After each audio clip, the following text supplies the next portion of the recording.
Air merupakan sumber kehidupan. Tapi pertanyaannya adalah, kehidupan seperti apa yang dimiliki oleh orang-orang yang tidak bisa mengakses air bersih? Hari ini, di tengah modernisasi dan pertumbuhan teknologi, puluhan juta warga Indonesia masih kesulitan mendapatkan air bersih. Mereka harus berjalan jauh, menimba dari sungai keruh, atau bahkan mengandalkan air hujan saat musim penghujan. Menurut data Kementerian PPN Bappenas dan UNICEF pada tahun 2022, sekitar 18% rumah tangga di Indonesia masih belum memiliki akses terhadap air minum yang layak. Dan lebih dari 20 juta orang tidak memiliki fasilitas sanitasi yang aman. Ini bukan hanya sekedar masalah tidak ada air, ini juga masalah struktural. Tentang bagaimana akses terhadap sumber daya dasar seperti air masih sangat timpang antara kota dan desa, antara kaya dan miskin, dan antara pusat dan pinggiran. Dan di video ini kita akan membahas mengapa ketimpangan ini terjadi, apa dampaknya, dan apa yang bisa kita lakukan bersama. Pertama-tama, mari kita bahas apa aja sih dampak dari ketimpangan air bersih dan sanitasi ini. Tanpa air bersih, masyarakat rentan terkena berbagai penyakit. Data dari WHO menyebutkan bahwa sekitar 80% dari penyakit negara berkembang disebabkan oleh air yang telah terkontaminasi, seperti diare, kolera, infeksi kulit, dan hepatitis A. Anak-anak adalah kelompok yang paling rentan. Di Indonesia, diare masih menjadi penyebab kematian balita tertinggi, terutama di wilayah dengan sanitasi yang buruk.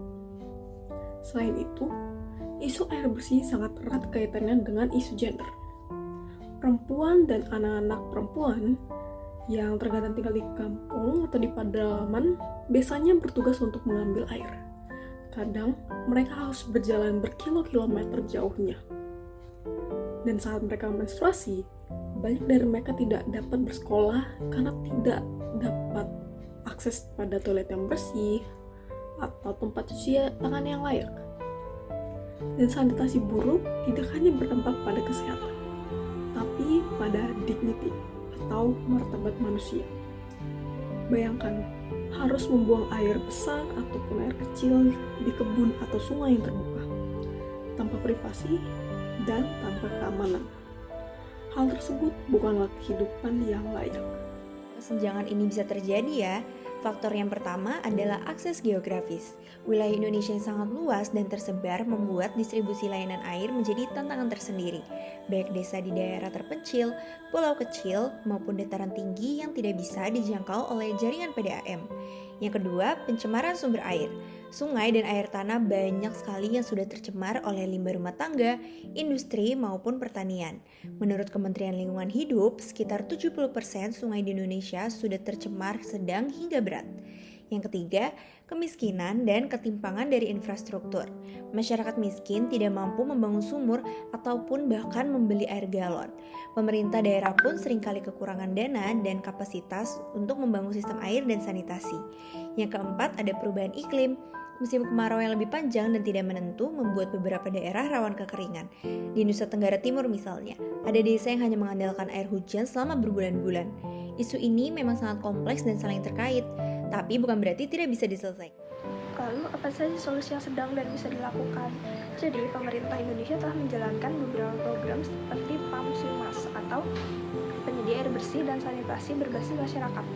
Sejak 2024 silam, program ini telah mencakup lebih dari 27.000 desa. Meskipun demikian, program tersebut masih perlu diperluas, anggaran perlu ditingkatkan, dan pengawasan yang lebih ketat supaya fasilitas dapat dimanfaatkan dan dipelihara. Dari sisi teknologi, inovasi seperti filter biosen, rainwater harvesting atau penampungan air hujan, dan juga toilet kompos bisa menjadi solusi murah dan berkelanjutan untuk daerah-daerah yang sulit air. Tapi semua itu ditopang oleh kemauan politik, transparansi anggaran, dan juga kesadaran bahwa air bersih bukan merupakan layanan dasar, melainkan hak dasar semua manusia. Kita sebagai masyarakat juga punya peran. Pertama, kita bisa mulai dari hal-hal kecil seperti menghemat air, tidak mencemari sungai, dan ikut serta dalam kegiatan lingkungan. Kedua, kita bisa ikut menyuarakan isu ini karena banyak daerah yang membutuhkan perhatian lebih supaya bisa masuk ke daftar list prioritas pembangunan. Kita bisa menggunakan platform media sosial kita, membuat petisi online, atau melakukan kampanye komunitas lokal. Yang ketiga, kita bisa mendukung program-program air bersih, baik itu yang diselenggarakan oleh pemerintah ataupun LSM. Karena donasi kecil ataupun bahkan hanya sekedar memberikan informasi itu bisa menjadi dampak yang besar. Dan yang keempat, kita bisa menjaga fasilitas sanitasi yang sudah ada. Karena banyak program itu gagal bukan karena teknologi, tapi karena kurangnya rasa kepemilikan dari warga. Air dan sanitasi bukanlah mimpi, tapi jika kita diam, ini akan hanya menjadi mimpi bagi banyak orang. Jadi mari bersuara, mari bergerak, karena air adalah kehidupan dan kehidupan harus dimulai dari yang layak.